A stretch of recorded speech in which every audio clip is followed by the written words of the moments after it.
Hello and welcome to Beyond the Noise, the podcast series from PRWeek. I'm Evie Barrett, Deputy News Editor, and in today's episode we'll be dissecting how social media has transformed executive profiling.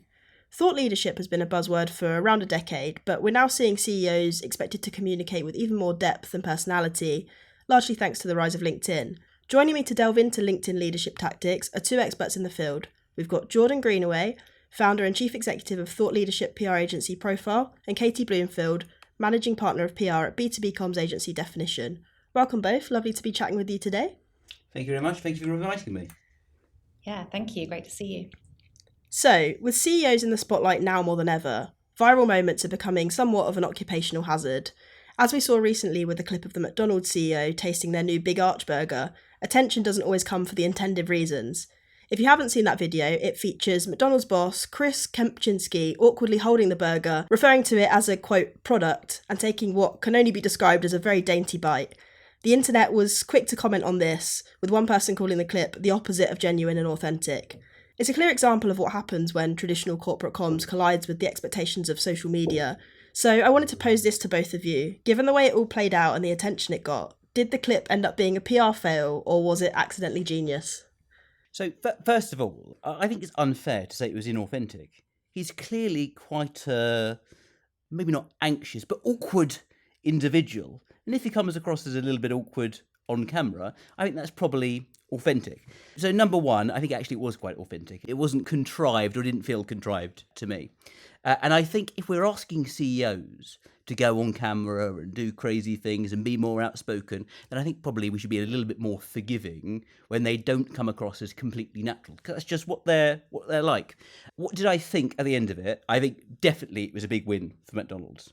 I also think it's very, very easy for us to overthink these things. You know, being in the PR industry and the comms industry, we all want to discuss it and become infatuated with it and talk about it in the pub after work and kind of forensically analyse it. But for most people, it's, oh, did you hear that that McDonald's guy chomping on his burger and spitting it out? Well, I don't know if he did spit it out. Potentially there were some rumours that he spat it out into a serviette or something afterwards. But for most people, all they remember is just the brand. It didn't hurt the company. It didn't degrade the kind of the quality of the product that McDonald's sell. They just remember this fairly awkward guy chomped on a burger. And I think they'll only really remember the brand name. So I don't think it hurt them at all. Yeah. Do you agree, Katy? Yeah, I mean, absolutely. I would say, firstly, what a great day, or kind of great couple of weeks for the internet, the memes, the GIFs, everything. It was great to experience that and to see it. But yeah, I don't know if I'd even call it a sort of accidental genius. I think the McDonald's CEO is somebody that has been building his profile. He regularly posts on LinkedIn. He talks a lot about leadership, about careers. I think this video is probably slightly outside of his typical content, and it went viral. So it's sort of an intentional risk in a way that I think ultimately did pay off in terms of, getting the brand trending, exceeding sales expectations, his likability, his followers, all of those things only increasing. So, I think it was a media moment that proved very successful for them. So do you think it was a good idea for him to try and be more relatable and insert some personality into his comms, or do you think CEOs generally, it's safer for them to stick to the kind of top level strategy and thought leadership stuff and leave the lighter things to more junior staff? I think it's really about getting the right blend between your strategic focus, but then also that personality-driven content. It's really crucial to remember that ultimately anything that you post online in a leadership position needs to think about where it's adding value for the people that are reading those posts. So thinking about what the audience is going to benefit in what you're sharing. The role of the CEO, of course, is about direction, inspiration, insights, innovation, thought leadership, championing important causes. And those are really important pillars for any content strategy at this level. But empathy is also really key in leadership, and you have to show that you care and that you can walk the walk, and that is also what drives engagement. So there's a balance to strike overall, and there's a lot to be said as well for the kind of content that algorithms are rewarding. And I think that's really where a lot of this tension lies, in that social media requires us to be broader and softer, to do that natural unpolished content rather than heavily scripted comms. So it's getting that balance right and pursuing those new channels in perhaps a different way than leadership has historically. I'm going to be a little bit controversial, not necessarily for the sake of it, but it's because I believe it. And I think many CEOs get this wrong. I think too many CEOs want to be relatable on social media. And I think that's where all the problems start. They start thinking, oh, what can I do some type of reel with my dog? Or what have I eaten for lunch over the last week? I don't think we expect the CEOs of big major companies to be that hugely relatable. And actually, I think it comes across a little bit kind of cringe and borderline strange when a CEO of a big massive corporate tries to seem or feel like an average person. It looks almost like you're trying to kind of put on the clothes of someone that you're not. And as a direct result, by trying to be relatable, you become less relatable. So I would urge CEOs not to go the way of trying to come across as the average person or try to make content that makes them feel more relatable. Who's your market? What do they want to hear? And just communicate that message. If it's the CEO of McDonald's, for example, although to be fair, they're a B2C business, so they have to worry about that kind of mass consumer. But if you're the CEO of a B2B business and you're wanting to talk to investors, talk about investment topics. Don't bang on about what your favourite suit is or what your favourite sandwich is. So I would actually urge CEOs to be less relatable. Or another way to put it, not to try to artificially come across as relatable. Because people can smell it a mile off. It's not a one-size-fits-all strategy, is it? I mean, the CEO of a startup is going to be very different to the CEO of a FTSE 100 business or whatever. Do you think that social media has kind of fundamentally changed the concept of executive profiling and leadership comms, and that's what's led to this shift of everyone thinking that they need to be putting out a different type of content to what might have been expected from CEOs 10 years ago or so? I'm on the fence about this one. Initially, when I was thinking through the question, I thought it had changed it. And I thought it changed it because it opened up a direct communication channel with your audience. But to some extent, that already existed through owned content in any case. But I do just think it's another channel to talk to your audience. But I don't think the fundamentals of getting it right changes, actually. I think there is a compulsion to think that we're living in this moment of transition. But I think the same things that worked 5-10 years ago equally work on LinkedIn and social media. I think it's just a case of it being another channel that you have to think through carefully, but the fundamentals, I think, are probably fixed. Interesting. Would you say the same, Katie? I mean, I think that the concept of personal branding is certainly not new. We've got 24/7 news cycles. There's that kind of growing public expectation around accountability, and of course then social media within that as well. I think what probably has shifted more with social channels is that there are just more channels than ever, and audiences merge more within those spaces.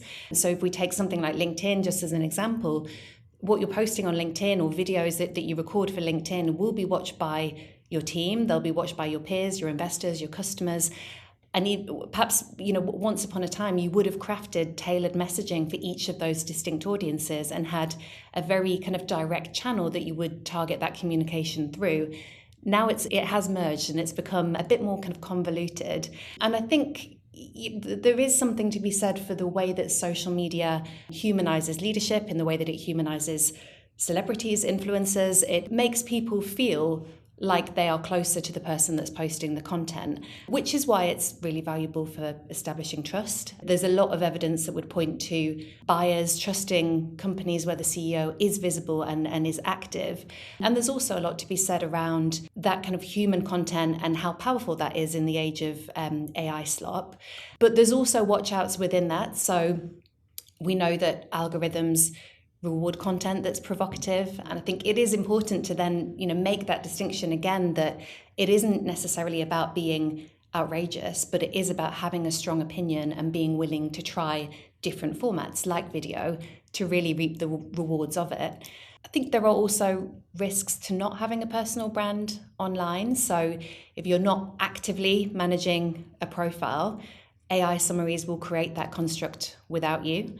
There's also evidence that would suggest if you have an active profile, that's much harder to impersonate, and therefore you're less likely to fall victim to things like deep fakes. But ultimately, it really does depend on the business and where the audience is, because not every social channel will be right for every CEO to engage their audience. It requires careful thought and planning. I agree with that entirely. And there was another thing I was going to say that was kind of sparked by your answer there that I thought was very, very helpful. And that is, I think in the past, actually, CEOs could get away with staying in contact with their PR departments and marketing departments, but not actually being within it. I think these days, consumers, audiences, stakeholders expect to hear from the CEO directly. So I think for CEOs, sometimes 20% of their week is being out there creating content and being the voice for the company. So I do think that's fundamentally changed. I tell this to clients. You can't just think that someone's going to write it for you. You have to be there. You have to be participating in the discussion, and you need to invest your time in this properly. And that probably has changed. And with that need to have CEOs be visible and kind of see them in a sort of humanised light, what tone of voice do you think best suits business leaders? I mean, with the rise of LinkedIn, is there still a place for corporate speak? Because I think people are very hyper-conscious of jargon and AI slop, as you say, Katy. And there are also just a lot of creators on LinkedIn who are kind of, I guess, developing that more informal content now. How do you kind of find the balance there? Yeah, so I mean, when we start working with a leader and we're kind of getting to build out their profile and understand how that's going to live and breathe on social media, it's really a case of working with them very closely and writing things in the way that they speak. So getting to know them, testing words they like and don't like, writing heaps of copy that we can agree on so that we can really fine-tune making it sound like them. And that is a case of also ensuring that it isn't too scripted and it isn't too perfect. So it's your kind of clip sentences, not too sales heavy, but very opinion led. Because ultimately the goal is making it sound like a person, not like a brand. So unless it's something that's genuinely legally contentious, if the leader would say it, then we would include it. But again, that comes down to making sure that the right guardrails are in place. And that is a very fundamental role for a PR partner to help navigate that and understand what an external view on something might be, and therefore how you shape the story to ensure that you get the reputational value from it as both a leader and as somebody that's representing a business. I would say two additional things, I think. Number one is that when we go through tone of voice exercises with the CEO, I do sometimes worry that the only reason that we are doing that is to please the CEO. And I think sometimes we forget that when people are consuming this content on LinkedIn or on Instagram or on X or whatever platform you happen to frequent, most people are not really forensically reading this content. So I think we probably have a duty as an industry to sometimes, and I know it's difficult, to tell CEOs, just chill out. Just chill out a little bit. It doesn't need to sound like if your wife read it or if your husband read it, they would recognise literally being you. So that's the first thing I would say. The second thing I say, I think there are two golden rules for writing good content, or at least getting some type of kind of tone of voice right. One, just draw a red line under it, no AI. That is as soon as I start to smell AI in the post, I see it a mile off. Even worse when you've sent them a post that you've written and they've then stuck it through AI. Oh, that drives me absolutely wild. Because I tell them, can you not look at that? That's clearly AI. Everyone can see it. They're going to completely zone out to it. And number two, don't over-engineer the tone of voice. When it goes through a council of elders in the marketing department, 12 people have touched it. It's gone through 5 or 6 different thesauruses. Like, this is so PR'd and over-engineered. So chill out and just keep it a little bit simple. Yeah, definitely. And I think with so much AI content and so much, as you say, content that's gone through loads of rounds of approvals, we see that the stuff that really resonates on platforms like LinkedIn is the kind of personal anecdotes and I almost feel like it's used more like Facebook nowadays in a lot of cases, where people are just sharing life updates and things like that and then linking it back to work. How do you kind of tackle that if you're dealing with a senior business leader? How can you help them sort of be vulnerable in the way that clearly attracts attention but without damaging their authority? Katy, I don't know if you wanted to start. Yeah, it's a really interesting one. I think there is always an element of vulnerability with any exec profiling, regardless of channel. Often that kind of manifests in being focused on learning, so something experienced in personal or professional life, what it taught you, how it's helped you to course correct, and that's the kind of vulnerability that really shows resilience and can build trust. But it is about the construct that you're building and how you draw the line between your professional and your personal self. And one thing we always will encourage leaders is that you have to be very clear and intentional about your values as a leader in business and focus content on the areas that reflect that. Because if that is aligned, then that vulnerability shouldn't mean risking credibility. But it's absolutely essential that you know where those red zones are, both in terms of the kind of individual, but the business as well, because ultimately the two have to complement one another. And there is risk associated with putting yourself out there and kind of building your personal brand. You have to consider what you would do if somebody were to prod in an area that, ultimately you don't really want them to. So it's always worth doing that hygiene check on, would I be comfortable being quoted on this? What purpose is it really serving? Is it adding value to the audience? Is it aligned? And then making sure you have a due diligence in the strategy of what's working and what isn't, and how do you fine-tune that? Yeah, great advice. Jordan, how do you find the balance between professional and personal? We've gone on a bit of a kind of a journey on this one. I think 2 years ago, I remember the whole kind of template of how we did it. We had a separate call with the client where we extracted anecdotes, and then you would write, I don't know, what I learned about SaaS when I fought a bear or something like that. And that would be the way to drive engagement. I do think the LinkedIn algorithm has definitely changed over the last 12 months, and even more so over the last 6 months. The classic thing that people say on this is when you're going down your feed these days, you're starting to see content from a week ago or 2 weeks ago or a few days ago. And it used to be just whatever post got the most engagement in the first 30 minutes, that used to really drive it wild. So you used to have to play to the algorithm in that sense, and that's why you had to feed in kind of silly stories that got people engaged, made them laugh, drive kind of an emotional response, etc. I actually think we're seeing a lot less of that now. I think what LinkedIn is starting to push is more conventional, industry-focused thought leadership, which is insights that people generally go to the little free buttons and put save as some type of kind of practical resource for the future. And we know that LinkedIn is using that feature to gauge whether it's good or not at content. So we started recommending to clients to lean away from that personal story stuff. It's a little bit dated in terms of playing the algorithm now. But actually, I think it was a good wake-up call for us personally as an agency, because I think us as an agency, it's very, very easy to get stuck in a situation where you're chasing the algorithm and you're saying, the client's saying they want X amount of engagement, and you kind of roll over as an agency and you say, yeah, we can do that. The way to do that is to pay the algorithm this, that way, etc. And actually, it's been a bit of a wake-up call to me to say to clients, actually, why are we driving this engagement? Why do we want X number of clicks from people that will never... You're the CEO of a drill company. You manufacture drills. So why do we need 10,000 followers and a post that goes absolutely wild? You want to speak to a very defined B2B market of people who are buying drills. I mean, so actually, the process of us as an agency recognizing that LinkedIn's starting to de-emphasize the personal anecdotes has also acted as a bit of a kind of a wake-up call for us to stop chasing the algorithm. So with all clients that we start with now, I say at the start, we're not just going to do this for engagement's sake. Now, of course, people want engagement and it's a nice metric for people to follow, etc. We can get to metrics later. And that is valuable and important.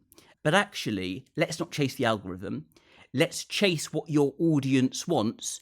And if you only have an audience of 100 people that matter to you, maybe institutional pension funds or something really, really niche, why do we need to go wider than that? Yeah, which actually brings me really nicely onto the whole concept of authenticity, which has probably been maybe overemphasized a little bit in recent years. It's definitely a massive buzzword. But I wanted to ask you what you feel like that actually looks like in practice for a business leader. I mean, Katy, what do you think an authentic presence on LinkedIn or any channel looks like?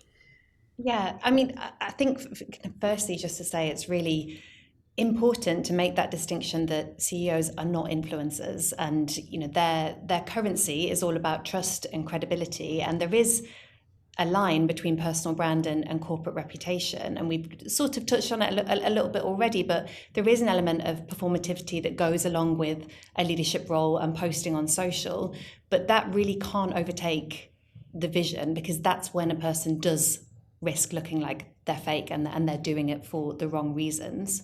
So authenticity, I think, really is about showing up as themselves, being willing to give a glimpse that is perhaps a bit more behind the curtain than you would ordinarily see in a kind of polished and well-rehearsed speech. But it's also about building relationships. It's about, if you're posting on LinkedIn, using it as a way to engage your audience and build community. So it's as much about the kind of interaction that you're kind of putting into that and the insight that you're taking out of it, as it is the way that you're transmitting content outwards. I wonder whether authenticity in written content is nearly dead. I do think these days many people pass their eyes over written content and they just assume it's gone through a team or gone through AI. So if authenticity is the goal, and I think it is one of the most important goals, I think you have to get that CEO on camera. You have to actually see them speaking in their own tone of voice, in their own language, generally in a kind of an informal context where they're clearly making it up as they go along. Because that, I think, is the most authentic. When everyone assumes that they're going down LinkedIn and they're just surrounded by a bunch of AI, ChatGPT, LinkedIn robots, I think the way to break through that and actually show that you're truly authentic is to get that CEO in front of the camera. Do you think it's possible to capture a leader's genuine voice in written content without making it sound like it's been run through a legal team or AI, or do you think that's possible? Or? I think that probably starts from video too.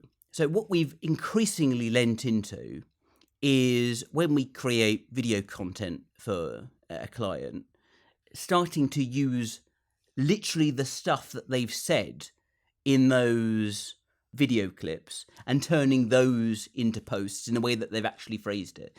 And there might be kind of 5 or 6 videos, because you'll do a shoot and you'll get like 40 videos, right? So there might be 10, 15 videos that you don't use, or it doesn't quite work on camera because they looked a bit strange from that particular angle, or whatever the case may be. But actually, that's when I think you can pull some of their words, obviously polish it up a little bit, and then post it. I think that's getting closer to it. But I do think there is a sense in which people on LinkedIn and social media these days just assume that lots of that content is AI. And I don't think it's a problem with the written content. I think it's a problem with the written content. I think it's the problem in the perceiver's head. And I think that's going to be difficult to shift. Yeah, definitely. Katy, do you have any tips for making content sound like it hasn't been heavily edited? Yeah, it's writing it as that person would actually say it, and considering the channel as well, thinking through how that is going to be read, whether it kind of carries the message in the right immediacy that's needed for that particular platform. And in the same way that you would translate a brand voice differently across different channels to meet audiences where they are, looking at how you can adjust that CEO voice in a way that still feels true to them and within the overall tone, but isn't overcomplicating and helps get the message across with a really kind of minimized attention span. And we've discussed, obviously, video content is so important these days, but if you have a CEO who maybe isn't the most charismatic on camera, how do you kind of help them come up with a strategy and manage their expectations? I think this is a really difficult problem and challenge, and it's something that I think comms agencies are having to struggle with more and more as you lean into to multimedia. I think the first answer is, please do not use a teleprompter. I have seen it so many times with a charismatic CEO. As soon as you put the camera on them, they turn into some type of kind of robot. And they say, the way to solve this problem is bring me a teleprompter. And I fell for it. I fell for it for a couple of times. And you look at it and they look completely wooden. They look like R2-D2 delivering some type of leadership speech. So number one, I think the rule has to be no teleprompter. Two, I think you have to fit the format to them. So if you were going to do a down the lens, you know that's quite intimidating. And if a CEO is not good on camera, let's not do a down the lens. Let's do a 2-cam setup where the PR professional is in a chair off cam. And you might even say to them that the cameras aren't rolling, we're just going to have a little pre-chat, And then you start to get them in conversation, answering questions. And then, you might agree some type of a signal with your multimedia guy beforehand and turn them on really quickly. And then you can get that kind of organic flow and do some post-production to cut out their answers. So I would say if they're not doing well on camera, don't do teleprompter, don't do down the lens, do a 2-cam interview format where you try to just get them in conversation and try to warm them up with a bit of kind of personality and charisma. Yeah, I mean, it is amazing, isn't it, how people can completely transform once there's a camera in front of them. And even if they are the most confident spokesperson, that can really alter things. And to get into the kind of cadence where you're posting like that really frequently and kind of filming videos and getting them ready to go does take some training for sure, much like media training. But it is a skill that can be developed and can be coached and that practice will only make better. I think just other things I would kind of suggest there are that it's also thinking about the actual content and the kind of the thought that's going into what they're sharing and how you lean into their strengths as a leader. So what attributes they have that you can kind of really pull out into the content a bit more. But also perhaps getting them comfortable just with written content to begin with. So getting into a really good flow of being able to do that, reporting back the results and how that's going, and then typically we find then moving into camera is a bit easier because the foundation has been built. If we're talking about a competitive leader, then often it can also be a case of showing them how their peers are doing it, showing them the kind of engagement that they're getting, and often we find that can be enough to spur things on. How about someone who's quite resistant to this content, maybe a bit skeptical of social media and thinks their role is to just get on with running the business? How would you encourage them to take more of a proactive stance? The first thing I say to them is imagine yourself going into a meeting after this one. You're meeting someone for the first time. They're an important kind of business professional that you want to do a deal with. You haven't really prepared for the meeting. What do you do? They say, well, I search their name on Google quickly and have a little bit of a scroll up and down, read about them. I say, exactly right. You're looking at their digital footprint. You're looking at what they're putting out. You're looking at the type of person that they are. And you know what? At the moment, because you're stuck in your old fusty little library trying to do everything by pigeon post, at the moment, when that person searches you, they're not really finding anything. And that's a red flag. That's how I would start the conversation. Would you have a similar conversation, Katy? Yeah, no, absolutely. I think the data is really clear. It's the CEOs with active profiles that are the ones who are trusted, and that translates to better business outcomes. I think there's also the kind of angle around if you are not actively managing your profile, the bots are starting to do that for you. So there is the kind of trust and the kind of business outcomes aspect to it, but there's also the fact that these AI summaries will be pulling information that they're able to find. And if you're not actively putting things out there, you've got very kind of limited proactivity in those spaces. And in terms of measurement, what is the business case for having a strong LinkedIn presence or a strong digital footprint? Do you think AI has evolved that? I mean, we know that LinkedIn is still where many B2B decisions begin, and that AI is also heavily using LinkedIn in its citations as well. So buyers researching not just the businesses, but the people behind the businesses, and that kind of credible executive presence being something that can then really shorten the trust building phase of a sales cycle, where many prospects are using thought leadership to inform their decisions long before they're even having a sales call or booking a demo.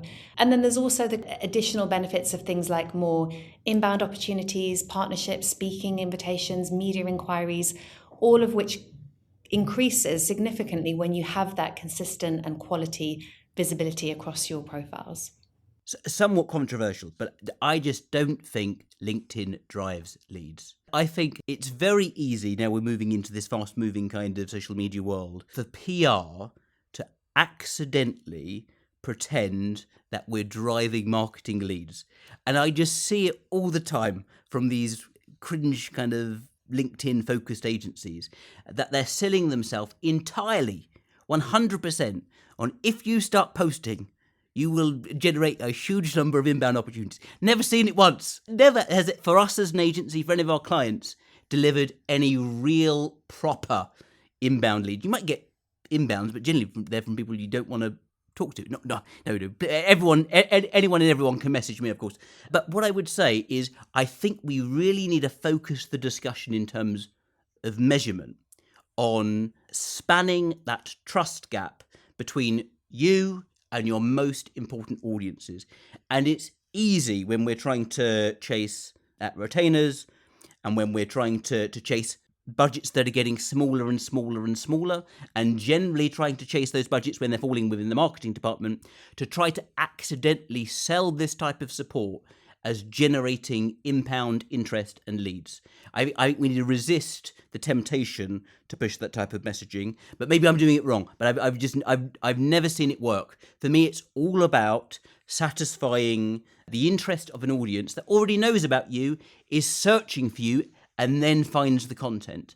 And I think it starts to look and feel very, very different if you're looking at lead gen. Generally, that's when I think you need to start putting out white papers and getting their email addresses and all these kind of marketing type tactics. I would urge the industry not to lapse into that type of measurement, because I think it's easy, but I think it does us all a disservice for the immense value that we provide to our clients by building their profile and building the trust for them with their core audiences.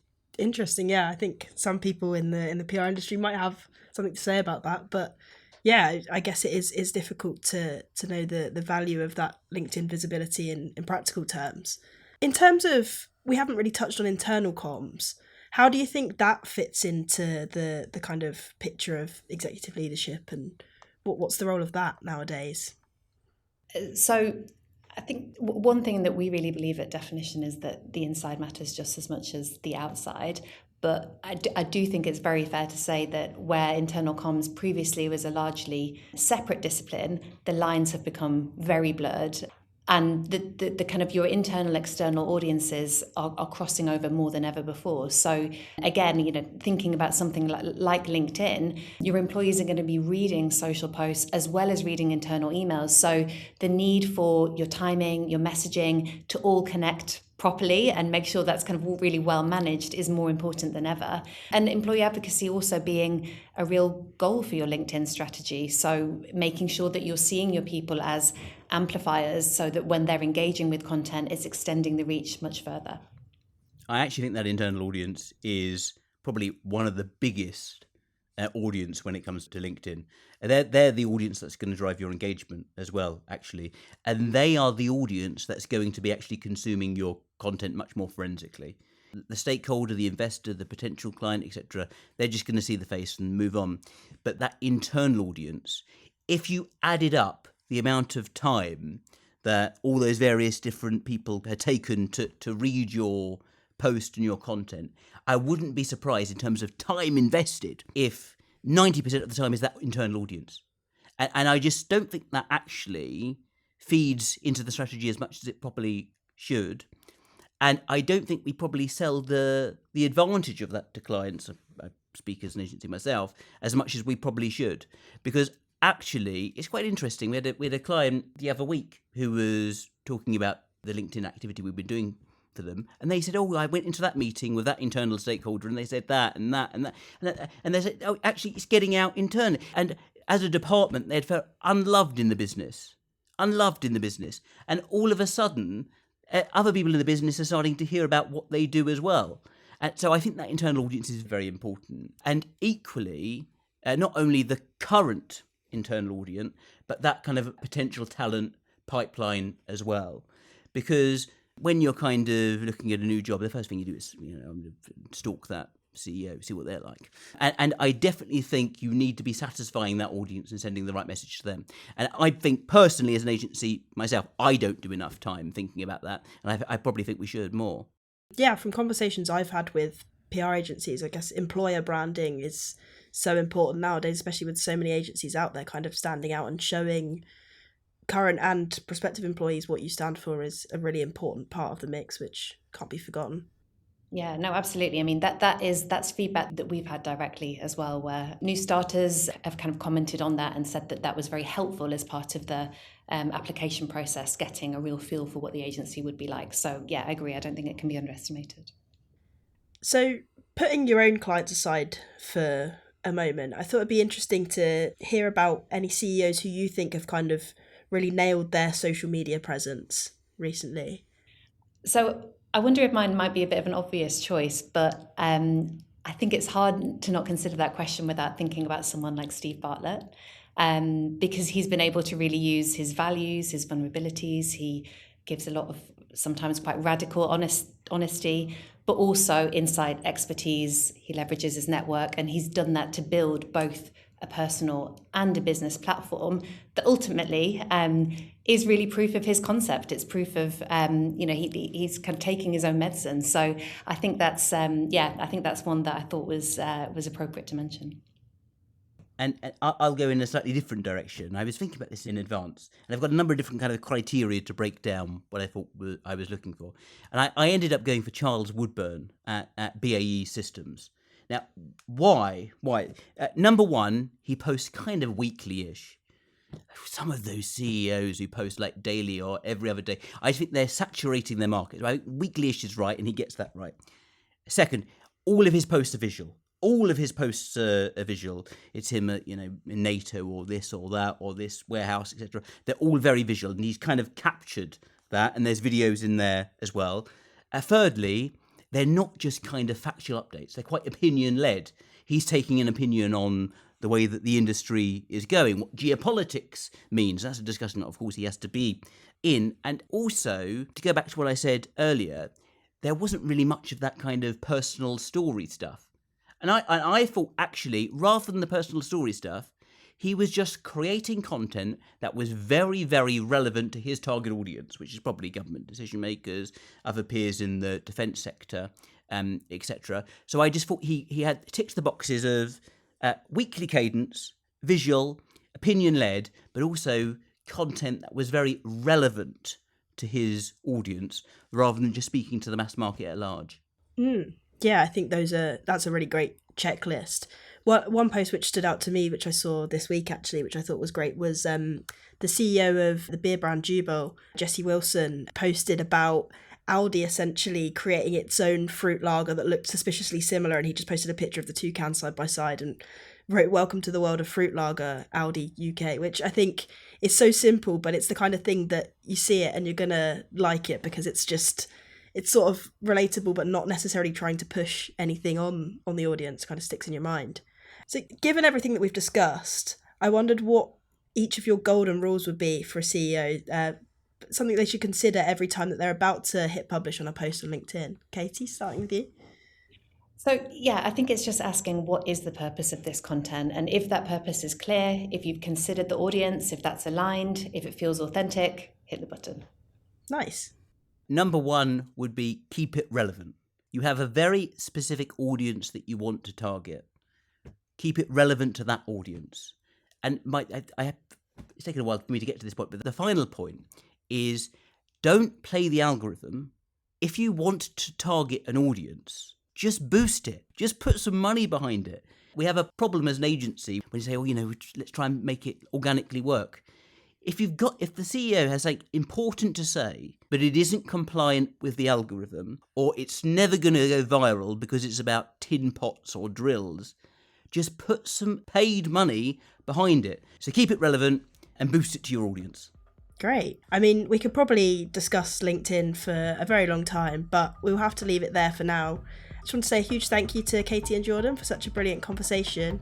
And as always, thanks to you for tuning in. See you next time.